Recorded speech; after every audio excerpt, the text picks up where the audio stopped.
Alexi, first time giving blood. Are you excited? I'm a bit nervous actually, but yeah, kind of excited. Cool. Should we go? Yeah, after you. Right.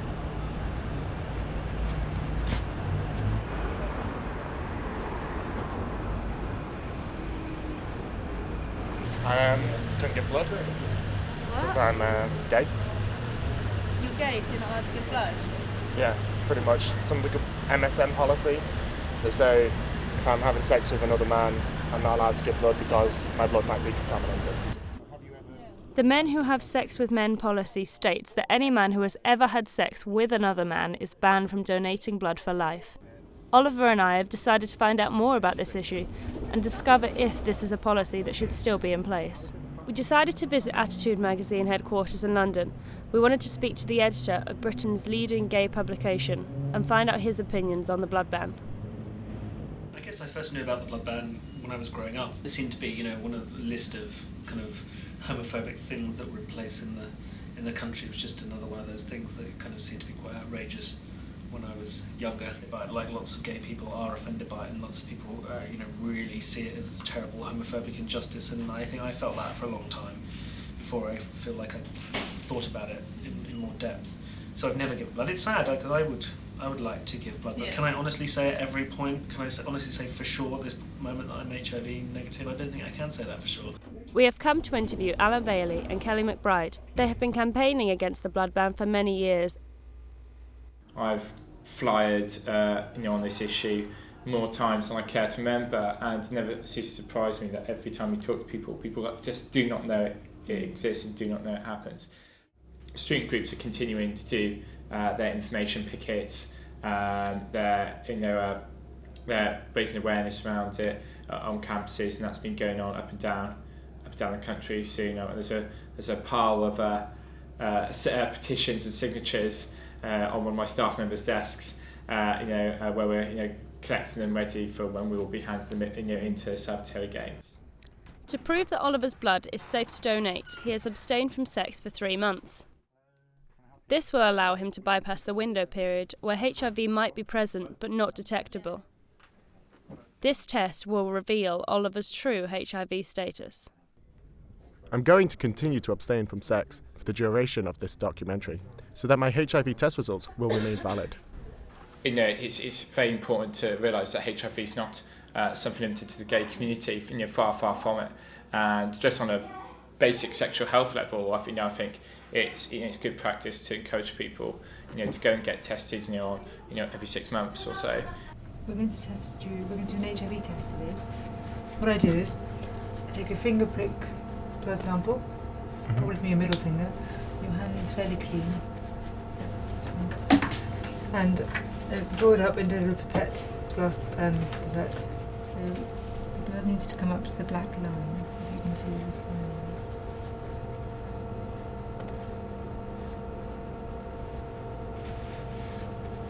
That's good. There you go. If you press on that quite firmly,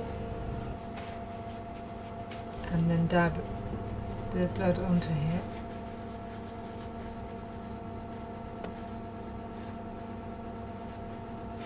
I put it as a buffer solution on it just to help it along. SABTO are the government advisory for the safety of blood tissues and organs. They have been reviewing the MSM policy for a number of years. The results were due out in the summer 2010, however this was postponed.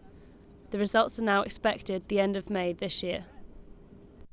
Stonewall fight for the equal rights of lesbian, gay and bisexual people.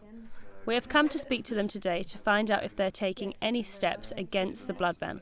The committee called SABTO that advises the government on blood donation and other issues, they're currently reviewing this policy, which is really welcome, and we certainly hope. We've been feeding into that, we've been involved in a number of meetings. Our position is really clear. We just think that the blood ban, is sort of dated from a certain time. Things have really moved on now in terms of the testing that can be done, on blood, on donated blood. The testing is much more rigorous. There's no need, we think, for a lifetime ban. I think we will get some movement, and definitely. because we keep up the pressure and it has become a higher issue. But whether that is complete removal of the ban, I'm hopeful. but I'm not sure that'll be the case. But whatever happens, we will still obviously campaign for a complete removal of the ban. We tried to get permission to film at a blood donation centre. After a number of emails and phone calls, they declined. We decided to ring their press office one last time to find out why. I was just basically calling up to wonder what was the actual reason why we couldn't film at the blood donation centre. Due to the following reasons. The policy is not set by NHS Blood and Transplant. Sabto, Safety of Blood Tissues and Organs are responsible for making recommendations for guidelines about blood donation. In our documentary, we are actually pointing out the fact that it's Sabto who set this policy. Yeah. So I'm a bit confused at why you think... I appreciate that. I think just overall, because of the focus of your documentary, we have just declined to be involved. To the fact that you're doing a documentary and it's about an area that is very, very controversial, and at the point of the timing of this, timing of your film and the timing that you're going to be shown, with the fact that it's undergoing review, it's just something we don't want to be involved with. We've discovered that the MSM policy is a policy enforced across the globe.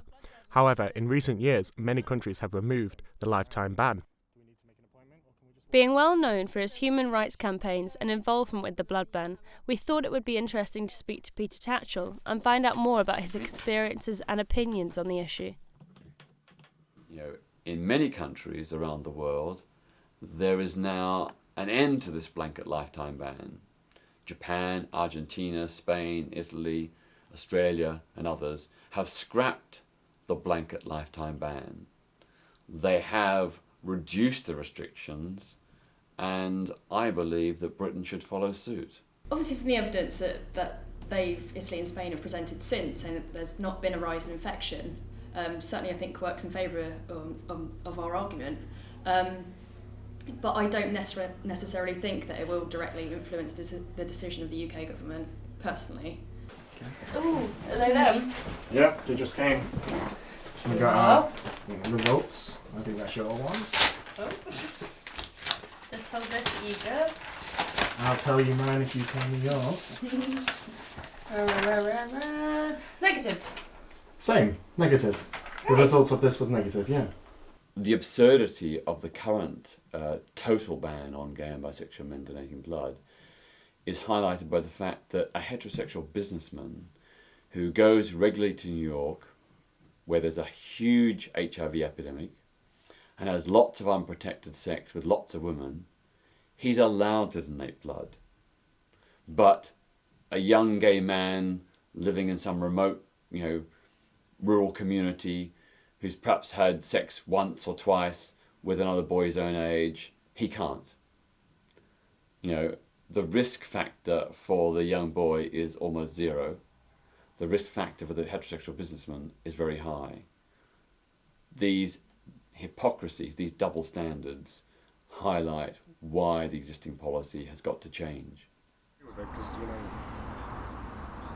there's no other way we're going to get them to comment on it. So. Now that Oliver has proof that he's HIV negative, he's going to reattempt to give blood. Maybe this time his blood will be accepted. Hi there. Hi there. Come and have a seat here. Okay. We believe that the blood is at higher risk with men that have sex with other men. Right. All right. Okay. And people say to me, oh well, does it make any difference if it's protective sex? But the blood service don't have that. They say sex is sex, whether it's protected or not. I can't take that risk. I had a HIV test a couple of weeks ago and it was negative. Good. Well, yeah, absolutely. Does that mean I can still give blood? Honestly, it's not just the HIV, it's the others as well. Well, I've had hepatitis B and C when I had the HIV test immunity because I was going out of the country. I think it's just a code they put on it that if that applies to you, we have to say no. Right, so it's a definite no then. I'm afraid it is. And then I just put this in the bin, all right, because I know you just really wanted to ask me about that. So rather than go any further, It's silly, isn't it? All right? Well, I can't really go any further, can I? You can't. Okay. So thanks ever so much. Okay. And have a read.